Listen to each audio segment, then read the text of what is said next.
Donc c'est un adversaire politique qui venait dans la contrée.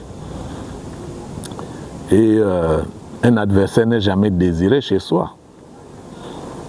Mais c'est un homme politique qui venait dans la contrée, donc c'était un invité, puisque nous tous, nous étions des frères en politique. Et le directeur de cabinet politique du président du parti auquel j'appartenais à l'époque, m'a envoyé par Airtel Money une somme d'1 million de francs. En me disant, nous avons appris que M. Barreau Chambrier sera au Kondia. Donc je vous envoie cette somme pour que vous voyez comment vous pouvez manager nos équipes à nous, comme on le fait habituellement en toutes circonstances et démocratiquement, pour que cette visite ne perturbe pas nos militants, nous. Je dois préciser que je n'étais même pas au Kondia. Donc j'ai pris cet argent, je l'ai transféré vers le secrétaire départemental du parti à l'époque, avec un message audio, puisque je n'étais pas sur le terrain. Alors, puisqu'on était au téléphone et que je ne voulais pas parler de M. Barreau Chambrier en prononçant son nom, je lui ai dit à peu près ceci. J'ai reçu de la hiérarchie du parti cette somme d'argent pour occuper nos militants à l'occasion de la visite de notre invité indésirable. Donc, je vous envoie cet argent. Je vous demande d'organiser nos militants loin du cortège des autres pour éviter les incidents, mais d'organiser nos militants afin que cette visite n'affecte pas nos militants. Ce qui fut fait. Sauf que, et là je me demande pourquoi, après le passage du président Chambrier, l'intéressé s'est rendu à Franceville, les partis donc d'Okondia pour Franceville, et je n'ai jamais su ce qui s'est passé. Cet audio a fuité.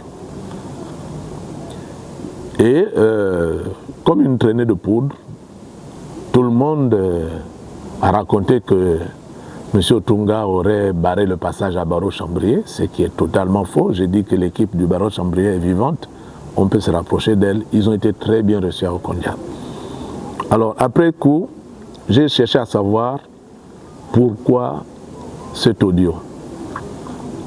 J'ai écrit au secrétaire provincial du parti pour solliciter l'ouverture d'une enquête. J'ai dit que nous travaillons beaucoup avec le téléphone désormais. Nous nous approchons d'une période où on va encore avoir des conférences, des campagnes électorales. Et si on ne peut plus être sûr de discuter avec un camarade sans que ça ne fuite, ça annonce des lendemains difficiles. Donc, pour la sérénité de nos échanges futurs, je souhaiterais que le camarade soit entendu et qu'il nous explique comment se fait-il qu'un message que je lui ai envoyé de moi à lui peut se retrouver sur la toile et susciter autant de commentaires malveillants. Rien n'y fut fait. Voyant que le secrétaire provincial ne prenait pas la chose à cœur, j'ai remonté l'information au niveau du secrétaire national du parti à l'époque, c'était au PDG. Là encore, il y a eu un silence. Je suis monté au niveau du secrétaire général du parti. J'ai posé le même problème et je n'ai pas reçu de réponse. Alors, que vous dire? Je veux dire vraiment, c'est des faits, ce n'est pas de la spéculation. Barreau Chambrier n'a jamais été malmené à Okondia. 2, je n'ai jamais ni donné instruction, ni agi dans le sens de lui barrer la route. J'ai plutôt agi dans le sens d'organiser nos militants loin du cortège des autres pour éviter les frictions. Et je n'ai jamais compris pourquoi ce camarade n'a jamais été inquiété et pourquoi on n'a jamais cherché à établir la vérité autour de cette affaire.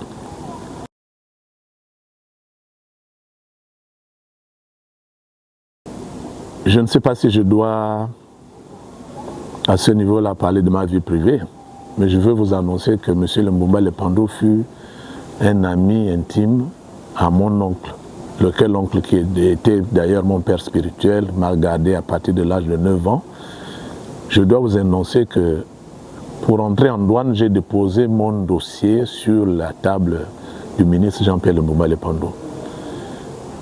Et je ne sais pas si j'avais à ce moment-là, ou si j'ai aujourd'hui un mobile qui pourrait me pousser à incendier la maison de cette personnalité. Mais les faits en question se sont déroulés le même jour. Vous voyez? En fait, après le passage, alors Baro Chambrier et son équipe ont été hébergés au domicile de Jean-Pierre Lumbumba. Pendant leur passage, le neveu de M. Jean-Pierre Lumbumba était à Okondia, dans la concession dont la maison a brûlé. Pendant l'incendie, ce monsieur était dans cette concession. Et l'incendie a eu lieu 2 jours. Et là encore, je n'étais pas à Okondia, j'étais dans mon village. J'étais dans mon village. Et donc, après le passage de Baro Chambrier, la maison a brûlé. Et eux-mêmes, ils ont dit que quand la maison a brûlé, lorsqu'ils ont appris que la maison a brûlé, ils étaient déjà pratiquement dans un village pas loin de Franceville. Et comme par enchantement, et d'ailleurs le jour de l'incendie, après le commandant de brigade de gendarmerie est passé par chez moi dans mon village, s'est arrêté, m'a parlé de l'incendie et il m'a dit qu'il semblerait que ça pourrait être un court-circuit.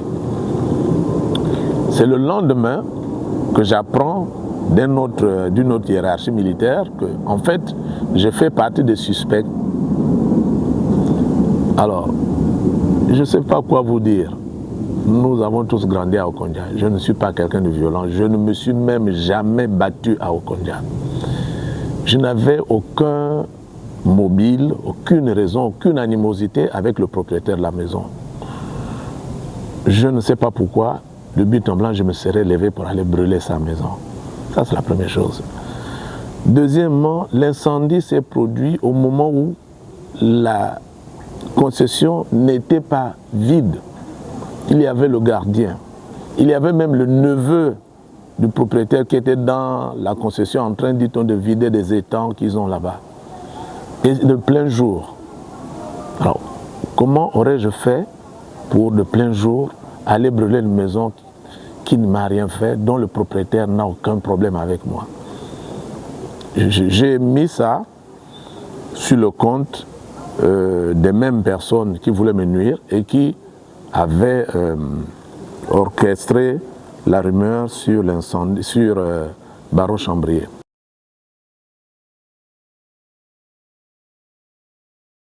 Je détiens par devers moi des preuves que c'était une manipulation des gens qui étaient même au cabinet du président de la République.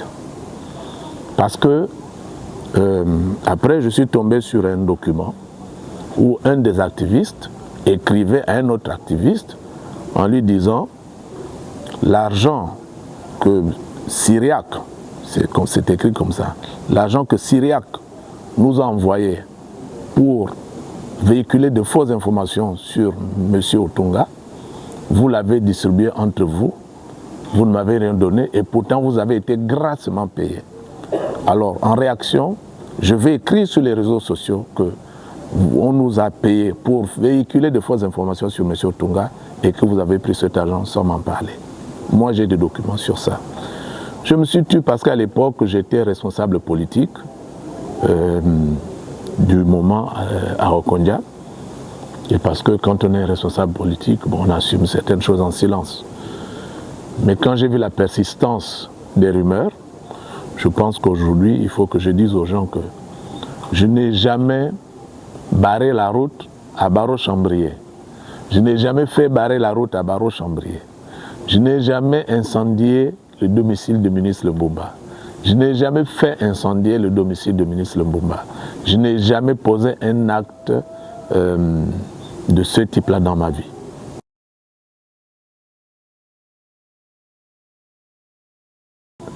J'ai vu quelqu'un pendant la conférence, pendant le dialogue, qui avait lancé l'idée d'une commission vérité et réconciliation. Et moi, j'avais au cours d'une interview appuyer cette idée d'une commission vérité et réconciliation. Parce que j'étais ministre de la Défense à l'époque.